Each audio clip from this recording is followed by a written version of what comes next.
Hallelujah. तो आइए आज के वचन में चले, पवित्र शास्त्र बाइबल से आज का संदेश सुने। आज का संदेश है विभिन्न प्रकार की प्रार्थनाएं। विभिन्न प्रकार की प्रार्थनाएं। मेरे साथ निकालिए फिलिपियों की पत्री अध्याय 4 और उसका वचन 6। Philippians chapter 4 verse 6। प्रभु में किसी भी बात की चिंता मत करो, परंतु हर एक बात में तुम्हारी निवेदन, प्रार्थना और विनती के द्वारा धन्यवाद के साथ परमेश्वर के सम्मुख उपस्थित किए जाएं। हालेलुया।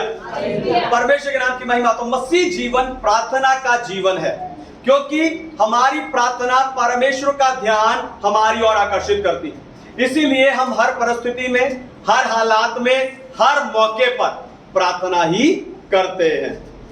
लेकिन आपको बताऊं, प्रार्थनाएं कई तरह की होती है। आपको जानकर हैरानी होगी कि सब प्रार्थनाएं एक जैसी नहीं होती। हालेलुया। सभी प्रार्थनाएं एक जैसी नहीं होती। सभी प्रार्थनाएं समान रूप से महत्वपूर्ण हैं, पर सब प्रार्थनाएं समान रूप से प्रभावशाली नहीं है। दोबारा सुनिए, ध्यान से सुनिए। प्रार्थना कई तरह की होती है और सब प्रार्थनाएं समान रूप से महत्वपूर्ण है, पर सब प्रार्थनाएं समान रूप से प्रभावशाली नहीं है। हालेलुया। क्योंकि किसी खास परिस्थिति को हल करने के लिए खास प्रार्थना की जरूरत होती है। यही कारण है कि आपकी ज्यादातर प्रार्थना का उत्तर नहीं आ रहा, क्योंकि आप एक ही प्रार्थना कर रहे हो, एक ही प्रकार की प्रार्थना कर रहे हो। या यूं कह लो कि आप एक चाबी से सारे ताले खोलने की कोशिश कर रहे हो। घर का ताला, गाड़ी का ताला, ऑफिस का ताला, आप सारे तालों को एक चाबी से खोलने की कोशिश कर रहे हो। इसीलिए संत पौलुस फिलिपियों की कलीसिया को कह रहा है कि सब प्रकार की प्रार्थनाएं करो, ताकि वो परिस्थिति के अनुसार प्रार्थना कर सके और उत्तर प्राप्त कर सके। इसलिए आज मैं भी आपको उन्हीं सब प्रकार की, उन विभिन्न प्रकार की प्रार्थनाओं को बताकर, सिखाकर उत्साहित करने जा रहा हूं। लेकिन उससे पहले मैं चाहता हूं कि दुनिया भर से जितने लोग स्पिरिचुअल पैशन असेंबली यानी आत्मिक उत्साह की सभा के संदेश को सुनते हैं, हम जोरदार तालियों से उनका स्वागत करें।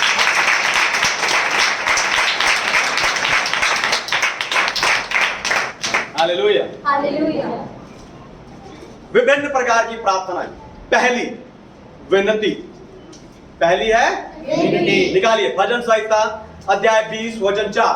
Sam's chapter 20 verse 4। वह तेरे मन की इच्छा पूरी करे और तेरी सारी युक्ति को सफल करे। हालेलुया। परमेश्वर के नाम की महिमा हो। तो विनती का अर्थ है नम्रता पूर्वक प्रार्थना करना। विनती का अर्थ है नम्रता पूर्वक प्रार्थना करना। अगर कोई अकड़ के आपसे मदद मांगे, क्या आप उसकी मदद करोगे? मान लो बीच रास्ते में किसी की गाड़ी खराब हो गई और वो आपको अकड़ कर कहे, ओए इधर आके मेरी गाड़ी को धक्का लगा, मेरी मदद कर। क्या आप उसकी मदद करोगे? नहीं। क्योंकि विनती करने के लिए, है ना, विनती करने के लिए हमें क्या करना है? सामने वाले के आगे नम्र और दीन होना पड़ता है। विनती करने के लिए हमें सामने वाले के आगे नम्र और दीन होना पड़ता है। इसलिए परमेश्वर के सामने दीन होकर आपको प्रार्थना करना चाहिए कि परमेश्वर मेरी मदद करो। प्रार्थना का उत्तर आने के लिए आपकी प्रार्थना में नम्रता होनी चाहिए।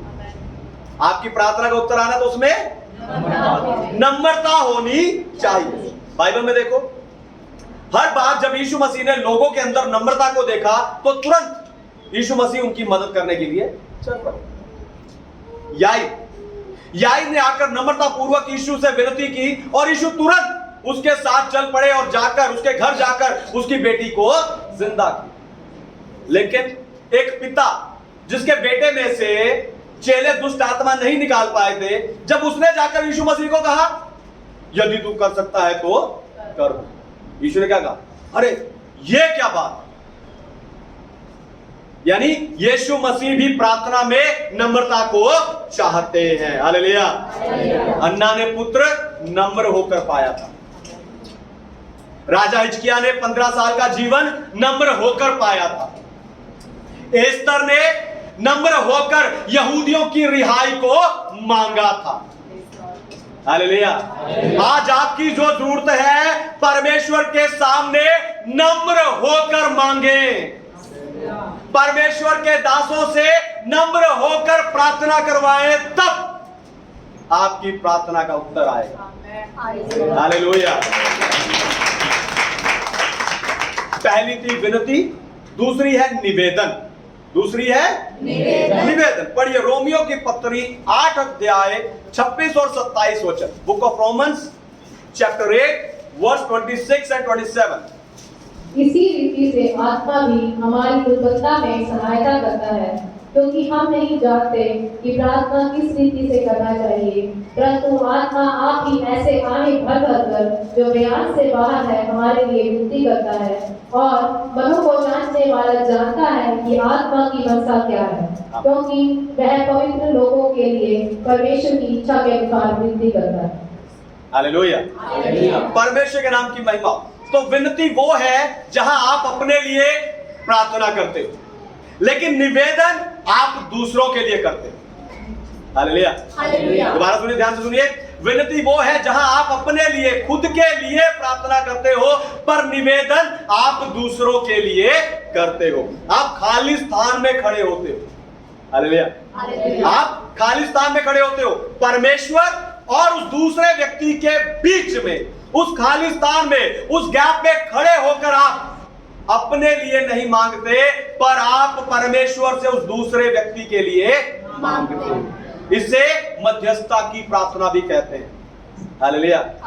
इसे अब्राहम ने सदोम और अमोरा के लिए मध्यस्थता की, ताकि परमेश्वर का क्रोध उस शहर पर ना आए, या वो शहर परमेश्वर के क्रोध से बच जाए, है ना। इसहाक ने अपनी पत्नी रिबेका के लिए मध्यस्थता की, ताकि उसकी बांझ कोख खुल जाए।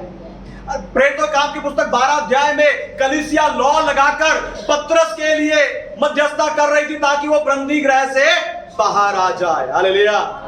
आपको बताऊं, ये मध्यस्थता की प्रार्थना करने के लिए पवित्र आत्मा आपकी मदद करते हैं।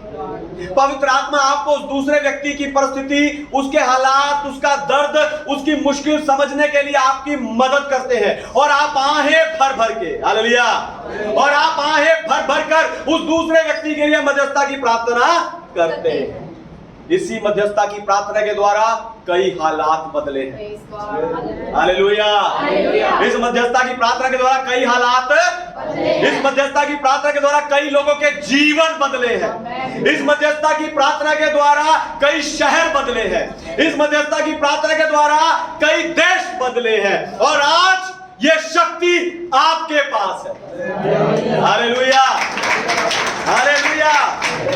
आज ये शक्ति, आप जिसे बदलना चाहते हैं, बीच में खड़े होकर मध्यस्थता की प्रार्थना कीजिए। हालेलुया। कुछ महीने पहले मुझे एक भाई का फोन आया।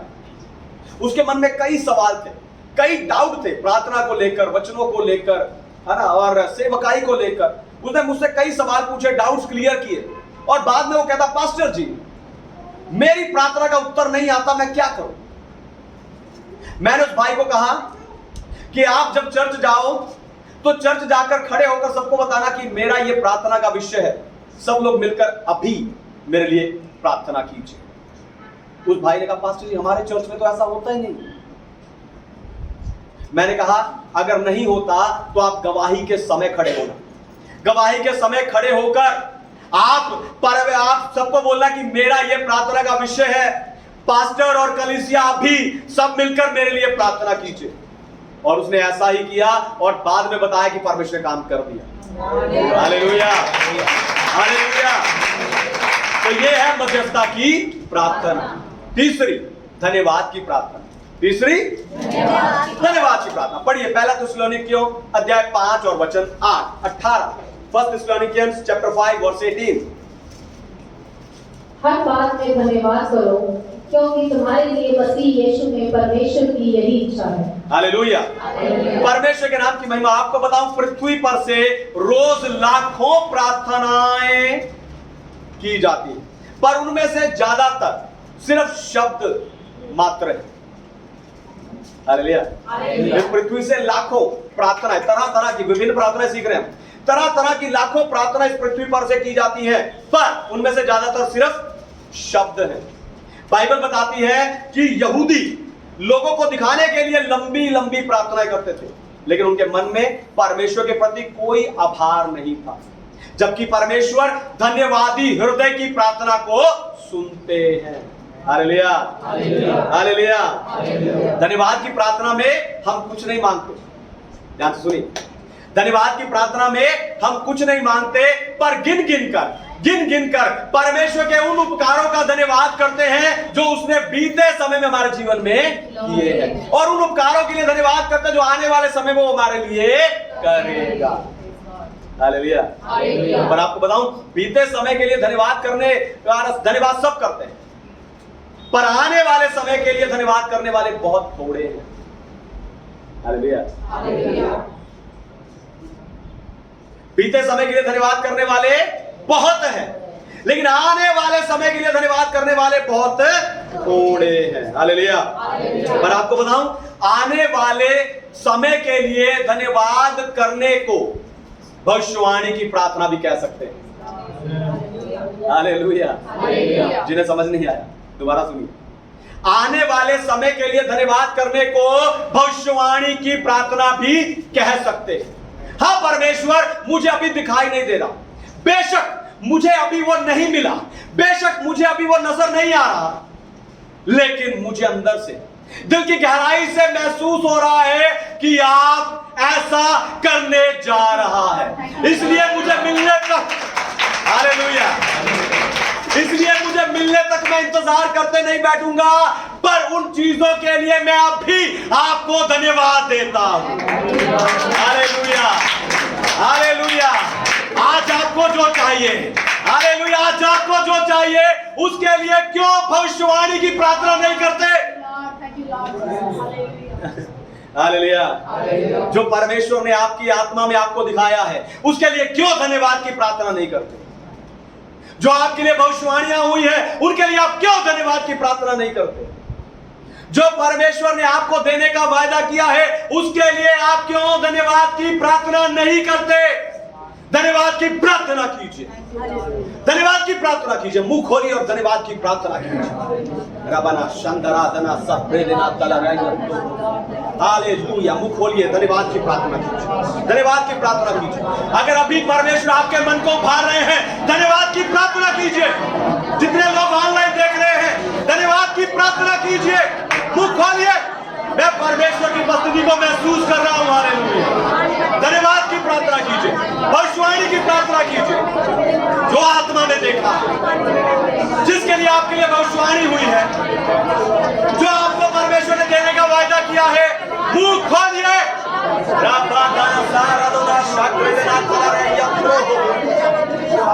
थैंक यू जीसस, धन्यवाद, महिमा आपकी। Thank you Lord, thank you Jesus, hallelujah. चौथी और आखिरी बात, अधिकार की प्रार्थना। चौथी और आखिरी प्रार्थना, अधिकार की प्रार्थना। पढ़िए उत्पत्ति की पुस्तक अध्याय 1 वचन 26, जेनेसिस चैप्टर 1 वर्स 26। फिर परमेश्वर ने कहा, हम मनुष्य को अपने स्वरूप के अनुसार अपनी समानता में बनाएं, और वे समुद्र की मछलियों और आकाश के पक्षियों और घरेलू पक्षियों और सारी पृथ्वी पर और सब रहने वाले जंतुओं पर जो पृथ्वी पर रहते हैं अधिकार रखे। हालेलुया। तो आपने 3 तरह की प्रार्थना के बारे में जान लिया, पर ये तीनों प्रार्थनाएं अधिकार की प्रार्थना के द्वारा काम करती हैं। हालेलुया। ये तीनों प्रार्थनाएं अधिकार की प्रार्थना के द्वारा काम करती हैं, पर बहुत सारे विश्वासी इस अधिकार की प्रार्थना को कभी इस्तेमाल करते ही नहीं, वो विनती और निवेदन करने में ही लगे रहते हैं। हालेलुया। वो सिर्फ विनती और निवेदन करने के लिए ही लगे रहते हैं, जबकि परमेश्वर ने इस पृथ्वी का सारा अधिकार हम मनुष्यों को दिया। हालेलुया। एक भाई ने मेरे साथ बाइबल कॉलेज में स्टडी किया, हम इकट्ठे ग्रेजुएट हुए, लेकिन वो कहीं सेवा नहीं कर रहा। मैंने उसको कहा कि भाई आप कहीं सेवा शुरू कीजिए।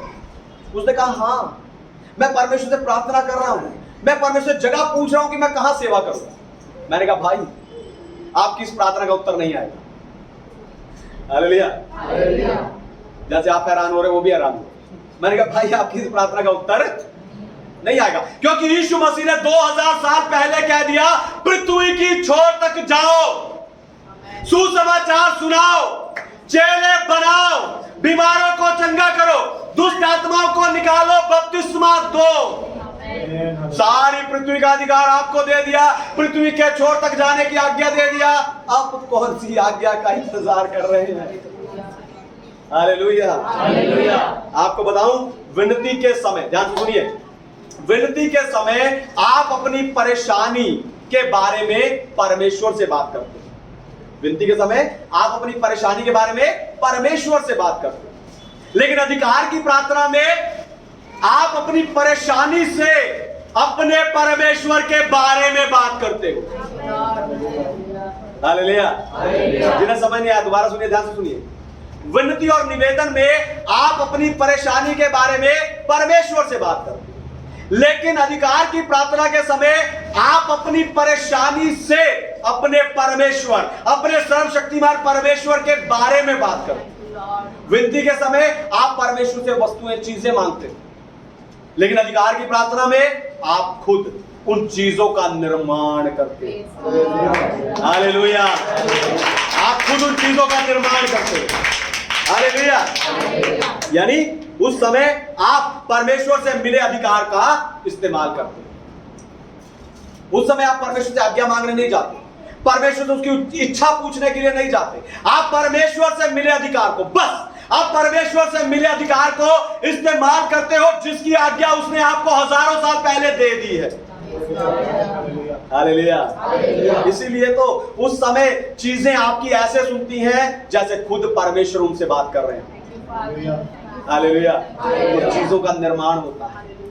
हालेलुया। टूटे अंग, है ना, टूटे और खराब हो गए अंग वो नए हो जाते हैं, उनका निर्माण होता है, चीजों का निर्माण होने लगता है, क्योंकि आप वो चीजें ऐसे सुनती हैं जैसे खुद परमेश्वर उनसे बात कर रहे हो। लेकिन अब ये अधिकार की प्रार्थना करनी कैसे? हालेलुया। ये अधिकार की प्रार्थना करनी कैसे? दो बातें बताऊं। पहली, परमेश्वर को जाने। पहली, परमेश्वर को जाने। सब बोलिए भाई, पहली परमेश्वर को जाने। तो अधिकार की प्रार्थना करने के लिए आपको परमेश्वर को जानना जरूरी है। परमेश्वर कौन है,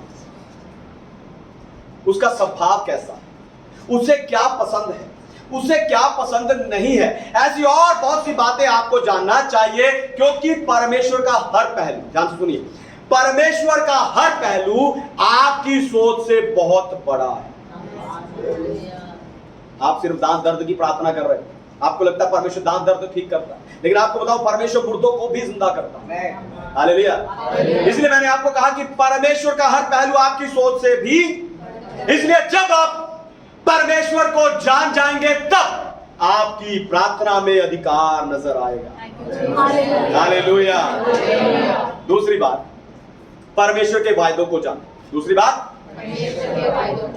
तो अधिकार की प्रार्थना परमेश्वर के वायदों को जानने से और उन वायदों को प्रार्थना में इस्तेमाल करने से आती है। अधिकार की प्रार्थना परमेश्वर के वायदों को जानने से और उन वायदों को प्रार्थना में इस्तेमाल करने से आती है। और परमेश्वर के वायदे बाइबल में लिखे, परमेश्वर के वायदे बाइबल में लिखे, इसलिए आपको रोज बाइबल को पढ़ना चाहिए ताकि आप उन वायदों को जान सकें और फिर उन वायदों को बोल बोलकर अधिकार सहित प्रार्थना करें। देखना सब चीजें आपके पक्ष में होने लगेंगी। अधिकार से प्रार्थना करें,